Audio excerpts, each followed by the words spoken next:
Une soixantaine d'organisations professionnelles a bénéficié d'une formation du Conseil du coton et de l'ANACAD de Côte d'Ivoire. C'était lors d'un atelier organisé ce jeudi dans la ville de Grand-Bassam. Et puis, il y a eu aussi l'ouverture de la deuxième édition des Journées de la médecine libérale en Côte d'Ivoire. Ces journées visent, entre autres, à proposer aux médecins libéraux des opportunités de financement des établissements privés de santé. Voici pour le sommaire. Bonsoir à tous et bienvenue au journal de Business 24 Africa. Les acteurs du coton et de l'ANACAD étaient en atelier ce jeudi dans la ville de Grand-Bassam. Il s'agissait au cours de cette rencontre pour le Conseil coton et de l'ANACAD de sensibiliser et de former une soixantaine d'organisations professionnelles agricoles.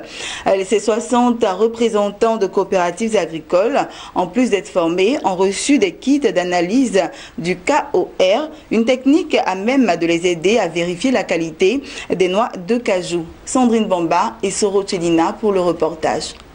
Ils sont venus nombreux des différentes zones de production de l'ANACAD pour prendre part à l'atelier de distribution de matériel d'analyse qualité aux coopératives de producteurs d'ANACAD. Ce sont une soixantaine d'organisations professionnelles agricoles qui ont été choisies pour être sensibilisées et formées sur les techniques de vérification de la qualité des noix de cajou depuis le magasin de stockage. Nous avons été sélectionnés, nous avons eu le kit de formation. Ce kit nous permettra de connaître d'abord la qualité de nos produits depuis le magasin de Beauchamp et ça nous permettra aussi d'améliorer la qualité. Et nous remercions sérieusement le Conseil coton ANACAD. La remise de ces kits d'aujourd'hui nous va vraiment droit au cœur. En réalité, le Conseil coton ANACAD nous avait déjà appuyé, nous avait déjà fait suivre une formation en ce sens-là. Mais vu la cherté de ce matériel, vraiment de nombreuses coopératives n'ont pas pu avoir le matériel et aujourd'hui, grâce au Conseil coton ANACAD, nous avons ce kit-là. Nous leur disons vraiment un grand merci. Et nous allons vraiment prendre soin de ces kits et les utiliser. L'initiative du Conseil du coton et de l'ANACAD, elle s'inscrit dans le cadre d'amélioration de la qualité des productions d'ANACAD. Nous avons sélectionné 60 coopératives de 12 régions productrices, à raison donc de 5 coopératives par région, qui sont donc les meilleures selon les critères que nous avons édictés. Et donc, il s'agit pour nous donc d'initier ces coopératives à l'analyse de la qualité du produit.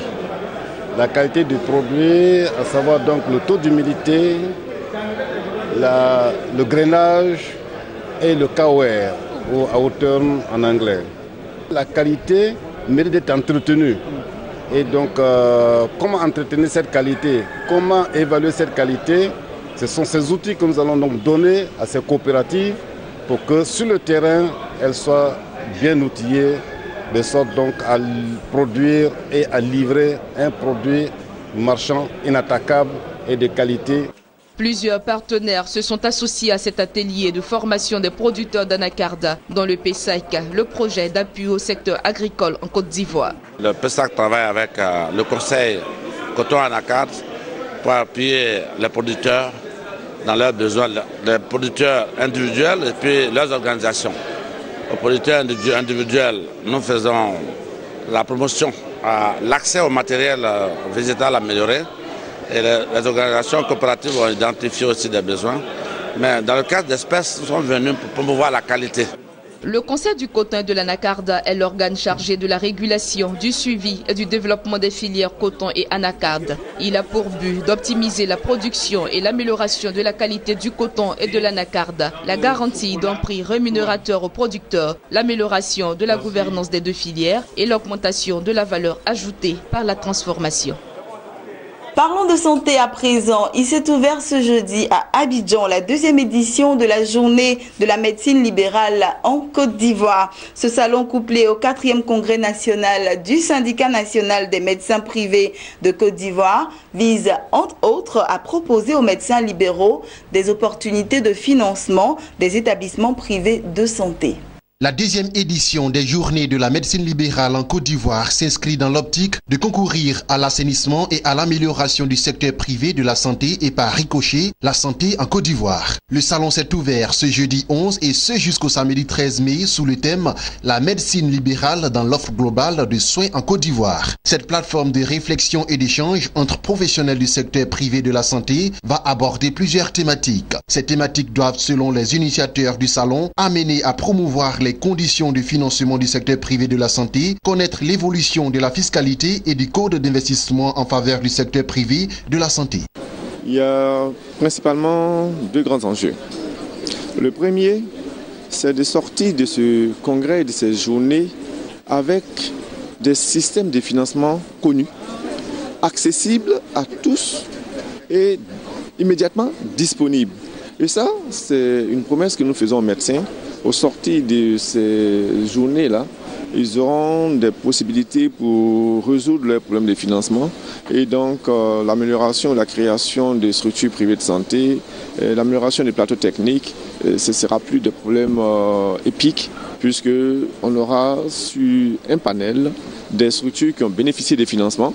On aura également sur le même panel des structures qui ont donné des financements. Alors, c'est juste l'occasion de demander comment est-ce qu'elles ont fait pour bénéficier des financements et puis qu'est-ce qu'il faut faire pour que les autres établissements financiers suivent l'exemple de ceux qui ont commencé à donner des financements. Également au menu des échanges, la question des structures qui exercent de façon illégale, surtout à Abidjan. Cette rencontre devra contribuer à la mise en place d'une réglementation idoine pour la santé en Côte d'Ivoire.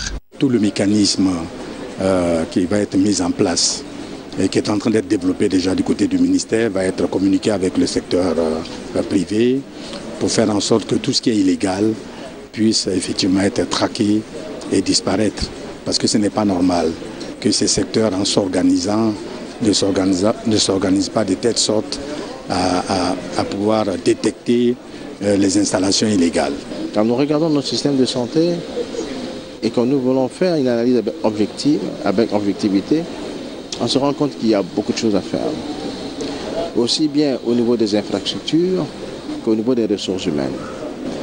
Au niveau des infrastructures, parce que la santé, c'est d'abord des plateaux techniques. Il faut avoir l'équipement. Et c'est un secteur où le plateau technique évolue très rapidement. La technologie évolue très vite. Et pour être à la hauteur, il faut pouvoir y mettre les moyens. Et il faut derrière cela beaucoup de volonté. Il faut faire en sorte que la formation médicale continue soit d'abord une réalité. Faire en sorte que nos établissements sortent des professionnels de qualité qui répondent vraiment aux attentes des populations. La deuxième édition des Journées de la médecine libérale en Côte d'Ivoire est couplée au 4e congrès national du SYNAPEPSI. Ce 4e congrès verra l'élection du président du SYNAPEPSI, le syndicat national des médecins privés de Côte d'Ivoire.